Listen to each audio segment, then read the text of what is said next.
99.9 Punk World Radio FM. We got a phenomenal band all the way from Johnson City, Tennessee. We got EyeCandy right here live on the radio and, of course, YouTube as well. How are you all doing tonight all the way out there in Tennessee? I'm good. It's very, very cold and windy. Amazing. No doubt. Temperature dropped a lot today. That's wild. Mm-hmm. Yeah, well, I will say I'll take windy over freezing rain. We've been getting a flash freeze for the past 24 hours here in Ottawa, Ontario, and I'm not liking it. If I want to go outside, I got to skate to my mailbox, or I got to skate to where I want to go. I can't even walk. Yeah, gosh, that's rough. It's Canada, right? I mean, at the end of the day, 30 plus years on this earth, and I still complain about Canadian winter. So it is what it is, right? But I know you all are very busy individuals, so I'm going to dive right into this interview. But I want to take you back to the beginning of this phenomenal band. What is the origin story behind EyeCandy? And of course, how did you all first meet? And what inspired the band to actually come together to form EyeCandy originally? Well, for me, this is a funny story. So I had went through a really bad divorce, and I decided to go out one night and started to, party it up a little bit, drink a little bit. And there was a door outside of the bar that I just laid my head back on. And there was this little hot dog stand, and I ordered what they call the McNasty. So I ordered the McNasty hot dog. I laid up against the door, and there was this big sticker that just said EyeCandy. And I was like, you know what? One day I'm gonna start a band, and I'm gonna call it EyeCandy. And then a year later, I started a band called EyeCandy. So it's kind of how that started. And then as far as that goes, we started with a 3-piece for about a year. And then eventually we brought in Nick, who's our bass player, who's on here now. And then I brought on a rhythm guitarist, Jacob, and our original guitarist, Paul, who's not here as well. We formed for about 6 months, and then we met Gabe. So we brought Gabe on with us. And Gabe, if you want to tell your story, how we met, go right ahead. Man, it's a pretty crazy story. So I have a family. Played in bands, hardcore punk bands, metal bands, pretty much my whole life. And I took a break because I have 4 kids. And when my wife got pregnant with our 4th kid, I was like, okay, I was in 2 different bands. And so I was like, well, I got to take a little break and help with all that because, we homeschool and do all the things. So that was about 8 years ago at this point that I took a break from music. And then, lowest and beholdest, I needed to get internet installed at my house. And Paul, the lead guitar player for EyeCandy, was the guy who came to install my internet. And we started talking about music. He saw my drum set downstairs, and he was like, hey, man, let me show you the stuff we've been working on. And I was like, hell yeah, let's go. So that was pretty much, it was kind of one of those fated moments. I was like, all right, let's do it.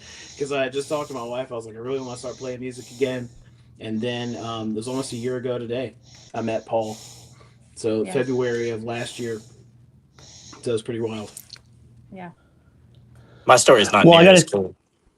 I just answered an Instagram ad. That's all I did. But, honestly, for Gabe, though, I mean, it could have actually went the opposite way as well. Anybody that's seen the 90s movie Cable Guy, I mean, that popped in my head. You make friends with the cable guy, it could be absolutely insane, and he could try and kill you.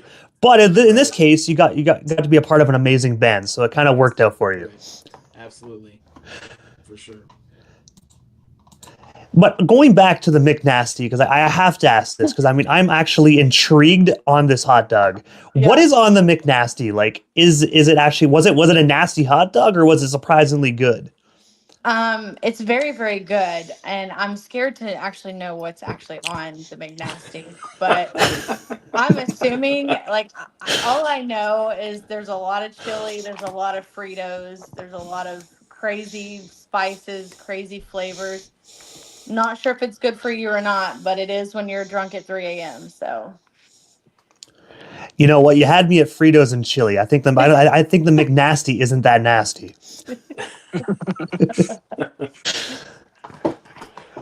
But October 21st, 2023, you were featured on Elderbug's single titled Bleach. I was wondering if you can actually just tell us the story behind this collaboration. And of course, how did you all get connected with this phenomenal band? Yeah, so back whenever we had first started EyeCandy, we hadn't played any shows yet. And I had went out to a bar, and that's what I kind of started doing, was going out and like watching like local bands and kind of like supporting them and just meeting them and talking. And I got to know Lucas, who is the lead singer of Elderbug, and he was like, "Hey, why don't you have your first show with us?" And I was like, "Sure, we'll get out there, we'll try it."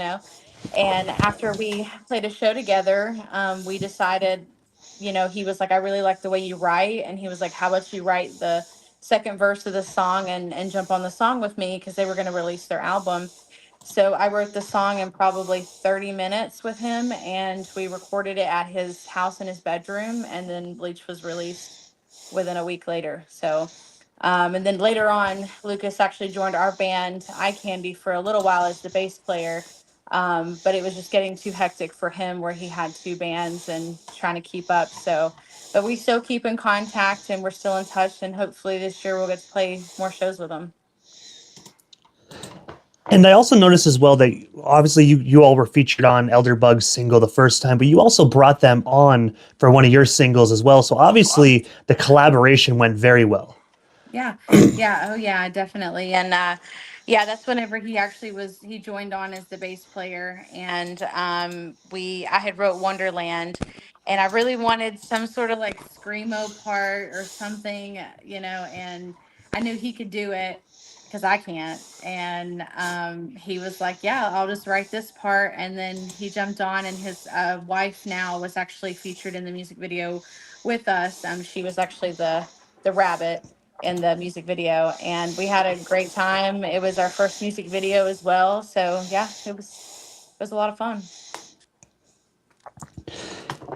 And also as well, October 19th of 2024, you released a single titled Jean Jacket. Then a little less than 1 year later, on October 10th of 2025, you all released a new version of the song. I was wondering if you can actually just tell us the difference between both versions. Yeah. So the first version, obviously we had different players in it. We had a different bass player, we had a different drummer in there. And we also recorded this song in Lucas's bedroom. So the quality wasn't like, up to par. And so we just did, the best we could with it. And we also had it on Spotify, which it gained a lot of traction, but Spotify took it down for some reason. So we were like, we got a new drummer, we got, a new bass player, we got also added an extra guitarist, and I was like, let's just do a whole new version that feels like all of us together. We wanted real drums on there instead of, the what do you call it, Gabe? Programmed drums. Programmed drums. We wanted the whole thing to be very like authentic to ourselves, and that's why we released a new version. We wanted it to be more of how we felt it should sound. So. Well, I have to say both versions are absolutely phenomenal, but I can see why you all decided to kind of, re-record it. If you had a new drummer and you had new members, and if Spotify are being arseholes, I mean, they always are, but it's good that you guys actually made it your own as well. Because I mean, programmed drums versus, real drums, you can't beat the real drums, but it's understandable why you all did it in the first place, because you didn't have a drummer at that point. So you gotta make do with what you got. Right. Yeah. And then we actually did this in a studio with Matt Smile in Bristol, Virginia, and he has a studio called Audio Oasis. So it was actually a studio and everything. So it was a real deal, and that's why we were like, well, this definitely sounds 10 times better than a bedroom. So. And Audio Oasis actually is probably one of the best studios actually out there in Tennessee, because I've heard many things about it from many different other bands that I've spoke with from Tennessee. What was it like just being a part of that amazing studio and being there, just being able to work alongside those amazing engineers? Yeah, Matt is incredible. We had a great time with him. He's super funny. We definitely clicked the minute we walked through the door. I think it goes back to all of us being in the same roots. Like, it was just nice. Like, it felt like home. And, Gabe, Nick, I don't know how you guys felt about it, but if you wanted to share how that studio experience was for you guys. Oh, it was a lot of fun. I've personally played in a lot of different studios, and working with Matt was awesome. He's a super cool guy. He added a lot to what we were doing, had a lot of really good ideas, and we're actually recording with him again on Saturday. Not to spoiler alert, Yeah. No, it was a great time. It was a great time. I don't have much studio experience, but from the small amount I do, that was definitely the best experience I've had. Great time. And we also got a fan question as well from Gwen. She asked, hi all. Keep up the good work. Which venue is on your bucket list? Thanks. Oh, wow. Gosh, I never really thought about that. Well, I think I wouldn't really say venue, but it would be a highlight to be able to play like Band's Warped Tour or a big music festival. That's like a highlight and a goal for all of us, I think, be able to play a music festival. Mm-hmm. Yeah. Big festival for sure. I'm originally from outside of Atlanta, Georgia. There's a lot of really cool venues there. I played in a band years ago that we played. If any of you guys, your listeners, are familiar with a venue called the Masquerade, it was super I've cool. heard of it. It was it was 3 levels. It was like a hell, purgatory, and heaven. And so I played in a band years ago. We played in heaven. They've since moved and changed locations because some issues happened with the real estate there. But it would be super cool to play at that venue again, just to kind of take it, for me at least, take it back to like, probably circa 2003, I guess, was the last time I played back. They're showing my age a little bit. And I guess the next question to follow up with that is hell, purgatory, or heaven. Which one would you want to go? Would you want to go back to heaven, or you want to go to the dark side this time? That's a good question. Any of them would be fine with me. Like, historically, they had like hell was a smaller venue. Purgatory was like a dance floor where they had like more of like a drum and bass kind of thing, and then heaven was like the larger venue. So it would probably be heaven again, obviously, because I like to think we could draw enough people. Yeah. Also, as well, I also read that your most recent single, State of Confusion, was released December 5th of 2025, which is a phenomenal song, by the way. We've been playing it here on 99.9 FM, getting amazing reviews here in Canada. But with that being said, for the people that are listening to this song on the station and got a chance to really soak it in, what is the story behind this phenomenal song? Well, when I wrote this song, I actually wrote it with Paul because we're actually together, so we live together, and we were sitting in the bedroom one night, and Paul was playing all the little riffs, and he was like, "Can you write something to this? Can you write something?" And I was like, "Okay." So I threw a few little lyrics in there, and I think as far as the way the song means to me is maybe to other people, it can mean many different things. Like in the state of confusion of, it says, you know we used to be so in love and what happened. It was more so of me talking to myself, like what happened to stop loving myself, not necessarily relationship or anything else, but it was more so looking at myself in the mirror being like, I'm so confused as to why you lost yourself, like what happened here, and that was kind of my interpretation of it. But I wanted this song to be more so that anybody could have their own interpretation of what that confusion state could be like. So that's kind of where those lyrics came from. And also, I did read as well that this song is actually going to be one of the very many singles that is a part of your very first debut studio album that you're currently working on. I was wondering, what can your fans expect from the debut EyeCandy record when it does drop? Ooh, I don't know. I don't know if I want to spoil anything just yet, but I know. If you decide to let a cat or two out of the bag, I won't. I don't think we'll complain. Well, we do know, I have posted a little bit that our single Clowns, that's what we're working on right now, will be released in 2026. I'm not going to say when, but that will be a part of it. But I wanted this album to be more so of like all of our band members like have a little piece of their own like life into it, about all the trauma, the struggles, the issues, the happiness, the sadness. Like, I wanted all of us to have some sort of contribute to all that. So the album means more to all of us and not just me. And I wanted it to be a group thing. So you're just going to hear a lot of trauma. Well, music is the best therapy for any trauma. So I'm pretty sure there is somebody out there that can relate to either one, many, or even all the songs as well. So you might think it's trauma, but that trauma that you guys are putting into the music is definitely going to help someone along the way. And I know that for a fact. So you might have to call this album Ear Candy, because I'm telling you, it's definitely going to help some people. Yeah. Oh, definitely. But January 31st of 2026 at the Little Magic Bar right out there in Johnson City, Tennessee, you will be playing an unplugged set. I was wondering if you can actually just tell us a bit more about this particular show. And of course, what can your fans expect from it when they do come on out January 31st? Yeah, I mean, this is this is what we went back to, like, the beginning. It started off with me and Paul. And we haven't done an unplugged set in a while, and we actually just got asked if we could, come to Little Magic and just play a little show for everybody. And I want to say we're doing like a 3-hour show, so it's going to have a lot of covers in it and everything, but I think it's just kind of getting a little more intimate with people when you do an unplugged set, and it's not so loud, because a lot of the venues are like, turn it down, y'all are too loud, you know. But this is going to be more of like an intimate set, and just just getting back out there again. But I am excited to play with the full band. I think we have a show in April. I think it's our next one. So and that'll be at Capone's. So I'm excited about that.